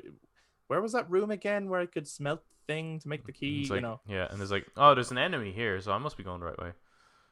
Yeah, Yeah, there's like pretty endless much. enemies. Now, some of those enemies I was kind of into. I like the ones with the drills on their hands and shit. It just reminded me of fucked up body horror shit. Like The ones with virus. the ones with the jetpacks. No. Fuck off. That was stupid. That Yeah. was stupid. Yeah. Some of them are stupid, and some of them were like, no, this is right up Resi's kind of repertoire. Not cooler than the Lycans, but look, at least it's variety. One thing that Resi 7 didn't have was variety. And this game at least has that. Yeah, I kind of thought that maybe he should have, because he had seemed to, from the trailers and even from the first time you meet him, he seemed to have some sort of command over the Lycans, or at Yeah, least that's his what yeah. his design looked very similar to the Lycans. So I kind of thought that maybe he should have been doing some body horror to some people, and therefore there's some of those guys that are like bullet sponges. But most of the time, you might look and you can see the Lycans crawling up the conveyor belts and shit, and you can. Well, I actually just always assumed that he was Urius. So did I. I always thought in that all that the was trailers. him. Yeah. I actually, because he has the big hammer and the big coat. He looks the fucking same as him. Yeah. And he commands the werewolves. I thought he was the same. Because you have Dimitrescu as like head of the vampire-y kind of enemies. Mm-hmm. There is no, apart from Urius, there is no like kind of who's head of the Lycans. Yeah, it's and weird. I actually thought it was him, and Yeah. I was actually almost expecting a boss fight against him in his Lycan form. Very similar to the Stronghold as well, where there'd be loads of them as well. Yeah. And I think that would have been like I would have gotten honestly rid of the factory sequence, and I would have made a much larger Stronghold sequence with him as the boss. And that would scare the shit out of me. I agree. Yeah, no, I do agree. Yeah. As much as there's things in the factory I can find to like, they would have done better to do away with it and make the Stronghold the fourth area rather than just a moment. Yeah, definitely. Because it's so odd that you get that last piece from a non-lord. Yeah, weird. Yeah, And then you go off to fight him for some reason. Yeah, it seems set up that yes, you go fight each lord and you unlock a next piece of your daughter. Yeah. Yeah. So before we talk about that, actually, which is the daughter thing, right? What did you guys think of that boss fight then that we mentioned very briefly with Eisenberg? Well, it was piss, wasn't it? But it was just like, do you know what it should have been? Right, I'm restructuring the game a little bit here, right? Yeah, and I think it should be. That's fine. What it should have been was, if it's going to be a weird tank-like thing, right? It shouldn't have been that. It should have been something closer to a proper military-style Humvee or something, right? And Kris drives it, and you man the gun, right? And it should have been like Kris. What is Kris doing? Just going, yeah, here you go, lad. Get onto Here's this a tank thing with a and go. chainsaw. But at that point, then, right, you're now introducing Kris into it a bit, and at that point, you split, and then you do Chris's bit, and then you do like Ethan's section, right? Yeah. That's how I would have structured it, but I would have had it as just like it's Chris's Jeep that he arrived in essentially, and that he decides that, okay, if you're not going to stay out of it, I'm going to help you. Let's take that. Let's take down Heisenberg. Eric, what did you think of the Eisenberg boss fight? I looked at it and went, it's typical Resident Evil. The villain is much more powerful in human form, and then for some reason turns into a giant monster and becomes easier to kill. Why the fuck did this guy do that? I don't know. Yeah, Like, it would have been interesting to fight him as just him even moving shit around, right? Yeah, Like when you're fighting, your platform, like platforms could move. And you're like now having to jump onto things and because if you take Wesker, when you're fighting Wesker in just Wesker form, he's fucking really hard to hit. Yeah. And then he decides, Kris, Ouroboros, and now he's super pissed to fight. And you're like, why did you do that, Wesker? You were actually harder before you did that. And then you look better. And you look better. And then Heisenberg is like, oh, you can't hit me with any bullets because I just stopped him. And then I'm gonna knock you down all these floors. And I'm going to turn into a giant monster where now you can hit me. So I thought that was very stupid. It was pretty evident, though, like on your way to the factory, it's like, this is a very large area. Yeah. I feel like I'm going to fight something in this huge field. Yeah, this map is not for nothing. Yeah. Well, what can I say, guys? I had a blast fighting Heisenberg. I wouldn't change a thing because I've never laughed so hard in my entire life. I thought it was fucking hilarious. Afterwards, I rang Eric and I was laughing on the phone and trying to talk about how I feel about it. I was like, this is just the most ludicrous fucking thing that I've ever seen. It's like, this game was like somewhat grounded in its own reality and then suddenly had to attack with a chainsaw. You just put a big scrap metal monster. I was like, this is bonkers. And I was expecting him then to say some badass line like, you might as well have said monsters. At least after this, there'll be one less to worry about. Like Ethan might as well have just got that level. It's just like, weird to have the fetus baby monster and then the scrap metal monster in the same game. Oh, it's hilarious. It's fucking so funny. I actually never realized when the explosion happened because of I don't know, the sound effect. So I didn't really hear Heisenberg, like I know he said something, but I didn't really hear exactly what he said. But it was only on a YouTube video that I realized he went, "Oh, that boulder punching bastard." That's what. I was like, he refers to Kris that way, and you're like, wait a minute. They're acknowledging that joke, and they do it at the most boulder punching moment of the game. Like it's the most ridiculous. Like as well, Ash was sitting beside me. I pissed myself laughing when I was thrust into the air. I was out of the tank and you have to like get back in the tank and then turn it and shoot all in midair. I was like, this is like fucking, I don't know, some Gears of War shit or something. No, you know what you are? You get in the tank, you come out, and it's Ellen Ripley at the end of Aliens with the big fucking robot. It's like, come on, you motherfucker. Yeah. Love it. Not like that. I love it. I love it so much. So that's our thoughts on the Heisenberg fight. Okay, the Rose thing, because you brought up the flasks. Yeah. What did you think when... Super shocked. I was like, God. holy shit. They did that? I can't believe they did that. They got some mighty cojones on them to be able to pull that off, because I didn't realize it was just that Rose was turned into a crystal and they broke her apart. Yeah. Because when you put in the first... I think they put in the first jar, it shows the flashback, or at least for me, when I put in that particular jar, it shows the flashback of them all coming close to Rose and just Rose's hands, kind of like from Rose's perspective, see all the lords come right up to her. So I was like, did they actually genuinely just rip her limb from limb, like physically do that? I was like, horrible. That's rough. Holy shit. Yeah, like the logistics of the jar thing is strange, right? But to me, I was just super shocked at that moment, because as I was playing it, there were so many things I was like, oh my God, I want to hear people's thoughts on this because this is cool. Like Resident Evil is kind of doing weird shit. So I would check out like people's kind of spoiler reviews up to a point and then like start to make sure I don't ruin anything on myself.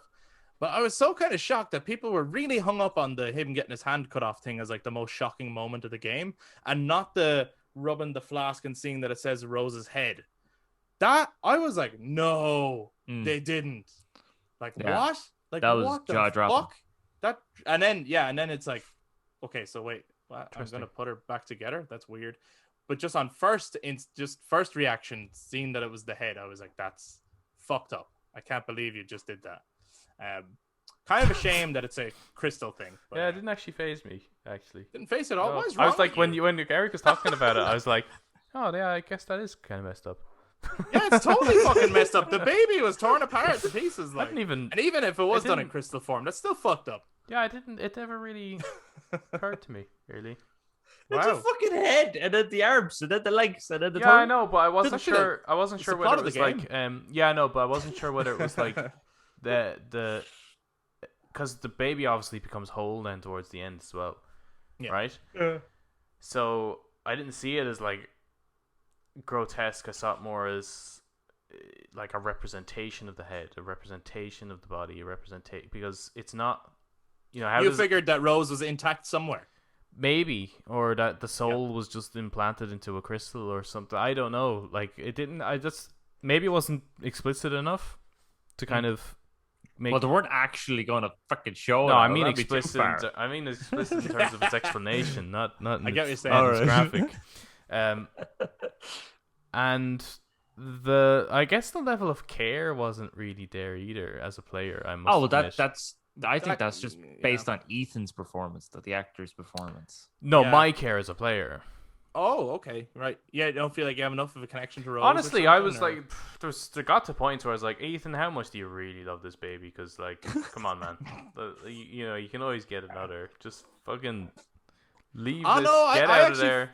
it's strange because I felt more of a push this time around than with 7. Like I was like, Oh, well, 7 really didn't warrant much of a push at all, did yeah, it? it's like I will do this for this baby. But in 7, I was like, you know what? Fuck this bitch. The minute I'm out of here. The minute that axe went into her neck, I would have been like, yeah, no, I'm done. I think we're done. I think I don't know how we go and visit your parents after this. I was honestly when I was playing 7, and she was all like, "Dad's going to return," and I was like, "This shit's your family? You're from Louisiana? What the fuck?" Yeah, I did think it was her parents too. Yeah, Yeah, her Yeah. actual family. Her actually family. Yeah, and I was Yeah, like, yeah, "Holy yeah. crap!" Some Yeah. fucked up shit. See, for me, the Rose thing landed because the minute the Duke said, "What you seek is in your hand," and he Yeah. like slowly rubs the thing off, and it says like Rosemary Winter's head. I was like, "What the fuck? I can't believe you just Well, did it's that. just- It's a fucking cute baby." I think the With reason that baby awesome alone. cardigan. I think the reason it didn't land with me or whatever or I didn't believe that was her head. Just because the size of the fucking thing. Like I held the head at the beginning of the game, right? And that flask is smaller than that. So I always just saw it as like it's like this represents it's just a key. It's I not get you. actually the baby. So I don't know. It just Yeah. didn't quite. No, like I think what happened for me was like afterwards, I went, "Wait a second, let me like check the logistics." By in the initial, I was like lost in the moment. Of Okay. it. But yes, afterward, no, I did have that same thing of like Yeah. that baby's head wouldn't fit in that jar. That's Well, I kind of, how I got around. But I don't that know was what the that explanation you, was. You can't really see the head, so I presumed, like at first, yeah, there was that moment of. At first, I was like, "Oh, this is a big jar. What's this? It's all got weird gunky stuff in it." Then it's like, "Oh my god, her head is in this." Then it's like, "Oh my god, I put in the jar," and I'm like, "Oh my god, they ripped her apart." Hmm. Yeah, So I never, then I never, that never occurred to me. Yeah, so I you're may thinking go about through it that like again. she's in bits, like I I thought Oh, they, she's like mushed, like she's like minced meat inside that jar. yeah, that's kind of what I thought. Like where they like Fuck, yeah, that's grinded rough. her down, and that's actually like all her like goo shit. That's what the jar is. And I was like, "Oh my god, this game. What the fuck is this game? I This didn't is get horrific." that at all Okay. now myself. No, I I didn't may go that rewatch far it. either. That's I may rewatch horrifying, it. actually. Because it did look like a crystal. It looked like a crystal on the inside. So Yeah. I didn't see the crystal. Yeah. It was Wow. only towards the end of the game. I went, "Oh, they turned it into a crystal. Oh, I suppose that's okay." None of That's us better. know. None of us know what's really in that jar, do we? No. Even after having finished the game, I don't really fully know what happened there. But there's, I get the general gist and the motivations and stuff, but I'm still not like 100%. If someone's like, "Explain to me exactly what Mother Miranda was doing," I'd only be able to give you a gist of it. I wouldn't be able to get as in depth as like, "Okay, so let me explain Sephiroth." You know, like yeah, wouldn't I be able to go wish there that far was into it. more of an explanation as to why Rose. Yeah, Why it just almost seemed. I a bit think kind of- it's to my Because understanding, she's born of mold, and so she's Okay. like, her body is perfectly adapted to it. Yeah, does that mean Mia might have like a yeast infection? I mean, yeah, I suppose so. Yeah, she's That been is sleeping just with the fungus. worst STI. Yeah, she has been sleeping with fungus, I guess. In a weird way, so Yeah, I if just you wanna figured think about it that way. like there's just so many. And where were they too? I know they were in Europe, but how far were they? What was Miranda's method of like seeking down this baby? It just almost seemed a little coincidental that they got involved again. That I would have preferred a better conclusion and explanation as to why Rose. Were you as happy with the Kris twist reveal, which is actually more of a Mia twist reveal, I suppose? Which is, do you know, the whole thing is like, why did he break into the house and shoot me up? Oh yeah, Yeah, I thought that was pretty cool. I liked how that was done. Yeah. I thought that was cool too, and it's like at no point did I buy that Kris had turned evil. No. In any of the no. marketing or anything like that. And in a way, actually, I'm kind of glad. Like, yeah, it would have been ballsy if they decided let's make Kris a bad guy. But at the same time, I think the game was ballsy enough as far as Resident Evil goes with a lot of the stuff that did. So I'm pretty happy they kind of. I think that drove me, because that's the thing with Resident Evil, as well as 7, but mostly with 8 was. I don't really care about saving Rose, to be honest. I'm just using Rose as a method to figure out what the fuck's going on. Like I was more engaged in figuring out what's Chris's plot, what's he doing, what's happening here, why is there Lycans, why is there vampires? This is so interesting. So my motivation as a player was not in line with the character in the game, and I think that's kind of a fault of the game if I was to criticize it in its method of character building and storytelling. Yeah. But it's world building and like mystery building as well. Like that, they're so good at that, and that drove me as a player. Yeah, no, they did. They definitely like. You kind of, you do wish they gave you more, right? Like there's stuff where you're like even this whole questions whatever this whatever this like religious society even is like, oh, I want to know more about that, or what, like. Just the whole how this whole thing works. At one point, there was a plague or something that they were all sick with, and Mother Miranda's the one who cured them. I found myself personally disappointed by. Sounds like I got a lot of criticism. I love this game, by the way. That's an amazing game. Everyone should play it, really. Oh, definitely. But yeah, it's that thing. I think we've talked about it before. It's like when you love something, and then there's a few things that are off, and you're like, oh, I just wish like it could be even more. It could be even better. It could be perfect. If a few things tweaked. I was disappointed with the umbrella connection in the end, because I remember we were caught up on speculation with that umbrella symbol. I thought it could have been something way more interesting than just like Spencer being like, yeah, I saw that there once and I thought that'd be a cool logo for my company. Yeah, you literally just plagiarized some sort of ancient painting. Yeah. Which is like, and even if it is that's fine. But actually in the context of then that it originated here, they never explain what that's like. If that symbol had a greater meaning. Yeah. Oh, it'd be like, that's cool. Is supposed to represent. It's like the center is the chalice, and then it's supposed to be like the wings coming out. Okay. It's the 6 wings, and then the chalice is kind of the center. That's kind of, I think I think that's where. Oh, so each of the panels, so to speak, of the umbrella logo is a wing. Yes, they're all the wings, right? Mm-hmm. And then the 2 center panels is the chalice. The giant's chalice. Yeah, I think that's where I feel like that didn't translate though. I feel like God, no. The colors, the colors don't quite match, do they? Then you can only. I think you only find that out really through the concept art, like when they're talking about where they got their concept art. I think it was more interesting when at one point we were speculating, and it was like they seem to put a lot of. By the way, they've colored it. They seem to put a lot of emphasis on like the white cross that you could get from the umbrella symbol. As like if it's an ancient symbol, maybe it's a religious symbol originally.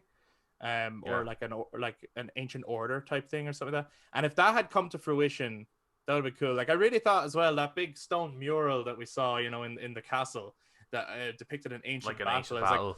Like, I feel like there was going to be more history to the game, and it turns out there actually isn't. And actually, even this whole occurrence, it's weird because it seems like Lady Dimitrescu has been around for a long time, but Mother Miranda is not that old.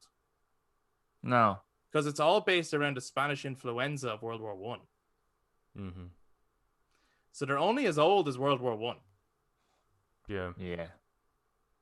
That's a bit weird. I really thought they were older, or this whole thing has been going on a lot longer. Yeah, Miranda's only over 100 or something like that. I mean, she looks well for it. She must use L'Oreal or something. Oh yeah, she's not Asian. Yeah, maybe it's Maybelline.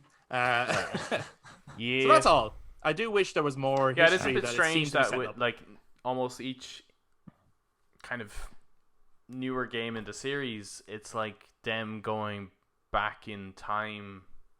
Like with 5, for example, they introduced the beginnings of it all, the progenitor, and now with 8, it's like, oh, here's an even earlier iteration that influenced his search for the progenitor, and it's just like same with 4. Then they were like introducing like an even more ancient kind of Plagas the thing as well. And it's strange that they just kind of keep going back in time. Whereas, like, why can't it just be something new? It is Europe after all. Like, this could have been an issue that Europeans were dealing with for many years. That it's not as widely known, and it's in a very isolated place. Perhaps they were building up an opportunity to go a bit more worldwide, but they were more comfortable dealing with just the small village, just taking over that. And in the meantime, yeah, it's a bit the umbrella connection is a bit strange how they introduced it, but it's a bit subtle for something that was like teased in the trailer as though it was going to be some sort of huge reveal. I actually missed it the first time. Yeah, I know. I missed it. That was yeah. only the second time when I've read that one. I was like, oh my god! I was actually mind blown. I'm not gonna lie. Okay. It's a cool little tie-in, It's a of cool course. little Yeah. tie-in, but it's like you don't get any kind of mention of it earlier. And maybe it would have been nice to Yes, like it's explore, I don't know, like Mother Miranda's lab, like yeah. before it's the very end, and actually like see That was little very notes and stuff of Spencer.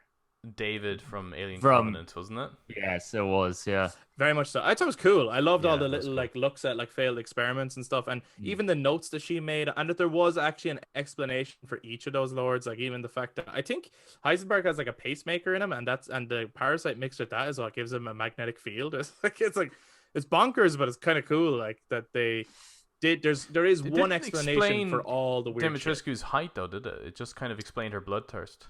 It just makes her grow. That's Oh. it. The parasite makes her grow.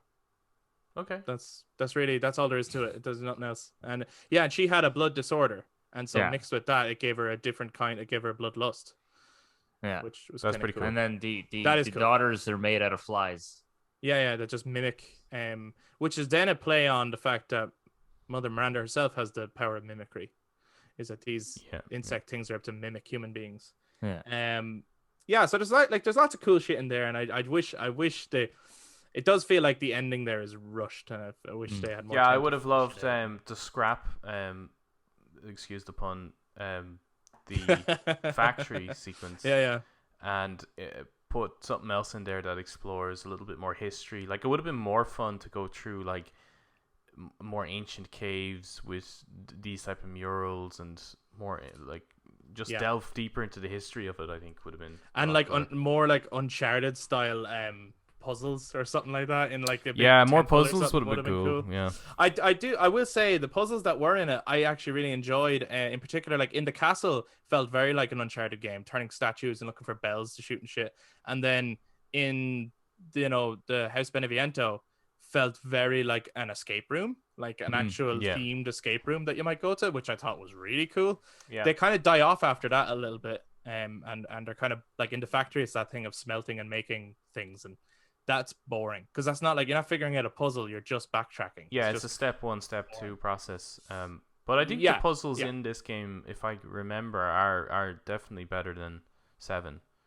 I think so. Yeah. In 7, it's a case of just make sure you find the key that has the animal on it, and Or a then there you go. fuse. Apart from that or really the- good Lucas bit, the Lucas bit was obviously. Yeah, pretty Benevitos, I think, puzzle heavy, was that was cool. Lucas bit times PT, wasn't it? Like, Yeah, yeah. it really was. And you look at we're just talking about the whole umbrella thing. Dare I say it? It's okay to make a Resident Evil game. Dare I say it? That has no tie with Umbrella. It's okay. You can do it, Capcom. It's all right. I know. And I love Umbrella. I do. But it is really okay to do a game where they are totally absent. Eric's being paid by Umbrella. He's got his Umbrella t-shirt on. I say that as someone who loves Umbrella as a cool evil corporation, but it just in this one I did feel like it's like they tease it, and then when you get to what it Yeah. is, it's like Like like in the next one is going to be, oh, this is where Oswald E. Spencer bought his shoes. It's like I don't Yeah. care where he got the logo, and I don't care where he got the architect who built the mansion. They're cool little tie-ins, but at the same time, it's like you don't have to tie into Umbrella all the time. If the story is more interesting in the direction you're going, that's all. Just to finish up, then there's a few cool boss fights in this game. What was your favorite of the boss fights? Or encounters, even, if you want to call them that. Oh, well, didn't we kind of go through favorite encounters? It's pretty No, much. we did favorite sequences. Well, my favorite encounter was definitely the bit at the beginning, like the. Oh no, Yeah, sorry, I do surprise. mean with the bosses. The reason Oh. the reason I use the word encounter is because you don't fight Donna Beneviento.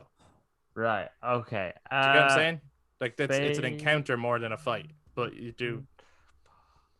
Yeah, it's really hard one to answer for myself because like I think I really loved the Dimitrescu daughters fights, although Yeah. they're the same thing 3 times. It was just Yeah, I like that. I think the explanation behind it kind of enhances that fight. Although the fight's not And great, their- it's just that it's kind of cool how they come Their to explanation demise. and their performance. I think the daughter's performance really they're, enhances those. I think they're sequences. 3 of the coolest characters in the game.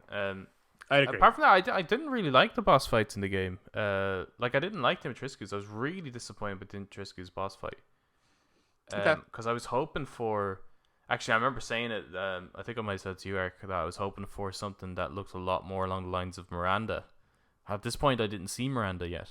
Oh, But I was saying that for me, it would have made more sense for Dimitrescu to turn into something that was a bit more angelic looking, like but Yeah, corporeal. with her big long nails. Mhm. So something in between, like a devil and an angel kind of look to her, as opposed to turning into this giant. Dragon. Yeah, it was just. Do you know why she turns into a dragon? Not really. No. It's because of the original origins of the name Dracula. Okay. They say in the concept art notes that because Dracula means son of dragon, they were just like, why don't we fucking go full on and make a big giant dragon vampire monster? Yeah, it just seems like not connected with her. I get what you're saying. No, I do get what you're saying. If it was Dracula, fair enough. Right. But it's not Dracula, and it kind of looks like she just had like a really weird prolapse that turned into a fucking. Jesus. Like it doesn't look like a dragon. It's just dragon-like, I guess. It's just it was. Is it because the head isn't like a dragon? Well, overall, it just doesn't. The look head really is like look a tentacle dragon. thing. It has wings, and this is about as far as a connection you can make. No, it's to a got the dragon. tail and the four legs and. But yeah, I just thought like because she was so cool and her encounter downstairs and everything was really scary. That it's just it's a lot like the Heisenberg thing was that once they turn into this big mutated thing, it just destroys the character. And Yeah. it just turned into this giant thing to shoot at, and I just didn't enjoy it. Whereas at least with the daughters, they maintained their characteristic, they maintained their shape and stuff like that, and it was lore that killed them, and I think that's awesome. Yeah. And I would have loved a little bit more of that. So apart from that, I didn't really like the boss encounters in the game. And I actually love that people could misconstrue that, they're afraid of the outside. It's like, oh, they must be afraid of daylight. I thought it was sunlight. And it's actually the cold. The cold, that's so cool. Yeah. So that's a really cool. It's like, because myths obviously come from, even obviously this game is not totally based on mythology and all, but myths come from reality and misconstruing reality, or at least misinterpreting it. You see, you go, why is it raining? There must be a god that makes it rain, or something like that. Yeah. So this whole thing of like, oh, why do they fear outside? They must be afraid of daylight. And it's like, oh, so vampires are afraid of daylight. And that's where that whole thing comes from. But then it's like, it's actually the cold. I thought that was a really sick way of doing it. Yeah, I enjoyed that. That was cool. They were, but it would also easily explain why characters. why they haven't left village to prey on outside countries. Let's say. Yeah, they're kind of stuck where they are. They can't leave the castle. And people have to bring them victims. Eric, what was your favorite boss fight? Well, I'm kind of on the same page as Adam, really. That the sort of they do get ruined by it. Like when I first saw the dragon, I was like, "What the fuck? I did not put these two together." But then when I did read and I did know about why they chose that design, I was like, "Oh, that's much cooler." So I actually did think it was really cool. I thought like Moreau's, when you're doing the challenge thing, was an interesting way of doing it, like an aquatic fight against a giant aquatic monster. Oh, as you're like hitting like the panels and stuff and trying to escape. It's like Killer Croc sequence or something, isn't it? Yeah. And then when it comes to, so I thought I was like going to drain him out and he was going to die that way or get defeated that way or something. Or I was going to find some way to be able to kill him. But then it was just like, oh, I'm going to crawl in here, blah, blah, blah, blah. And then you have to shoot him. I was like, oh, okay. So it's just another one of those fights. His acid rain was pretty cool, though, I thought. His acid rain was pretty cool. Actually, cool. It actually killed me. Miranda, to be honest, I think Miranda is probably my favorite fight. I think the music was really cool. She did kill me.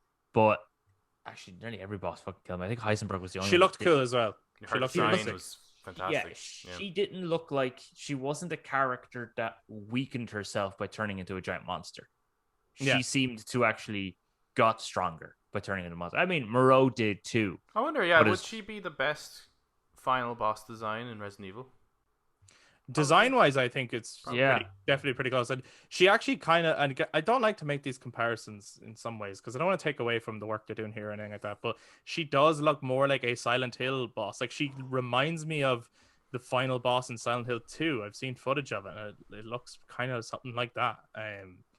It's really like it's this fucked up representation of your man's wife or something like that. So, but yeah, I think just sick. for her, like for Heisenberg, he's super powerful. Then he turns into a monster, and he's less. So obviously, Donna Beneviento can't do shit. Apart from killing you with a giant baby. Demetresque becoming weaker made sense because you stab her with the dagger. Yeah. So that was good. But it's just that Miranda was a surprise transformation, but a transformation that made sense. And I thought she still stuck to her character. Yeah, her silhouette remained.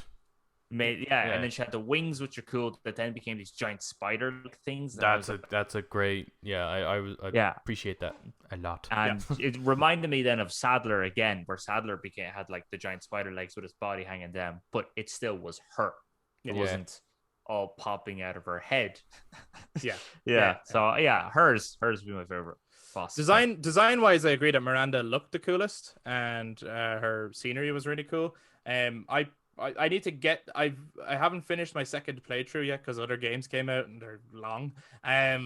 So I will get back to it. So I have to see what that boss fight would be like if I have more weapons than a sniper. Because let me tell you something, fighting the final boss with just a sniper because they're the only bullets you have sucks. So in my playthrough, the one I enjoyed the most was actually Lady Dimitrescu.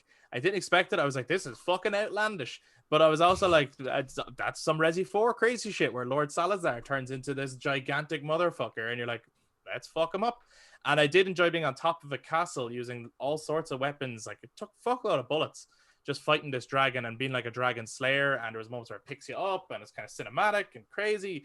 And when I got down to the end, I'm pretty sure it was the first thing I shared on Twitter, actually. And I did share Leon's quote of monsters. At least after this, there'll be one less to worry about. Because I was like, that feels very Resi 4. Yeah. And I had fun with it.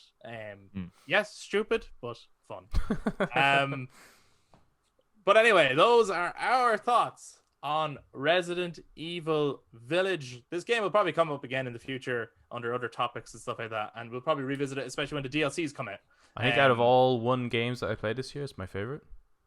Right, yeah. Well, of anything that's new, because every other game I'm playing is a re-release of games I've played before. Yeah. And all the games I seem to be excited for coming out this year are also re-releases of games I've played before, apart from maybe Kena Bridge of Spirits and maybe Horizon. Hopefully it's still coming this year. But if you've been watching this on YouTube, please do jump down into the comments and let us know your thoughts of Resident Evil Village. What were your favorite boss fights? What were your favorite sequences? What do you think about the plot overall? And what do you hope they do in the next Resident Evil? Do let us know. If you enjoyed this, please give us a thumbs up, hit subscribe, and click that notification bell so you know when we put out future content. If you listen to us on audio platforms such as Spotify, Apple Podcasts, Google Podcasts, or wherever else you like to listen to us, you can also touch base with us on social media, Facebook, Instagram, and Twitter at The Brothers Take to share your thoughts on Resi Village. And also be sure to follow us so that you know when we put out future content. We would really appreciate the support. Thank you all for listening. We'll be back to talk about more crazy shit next time. Bye-bye. Bye-bye.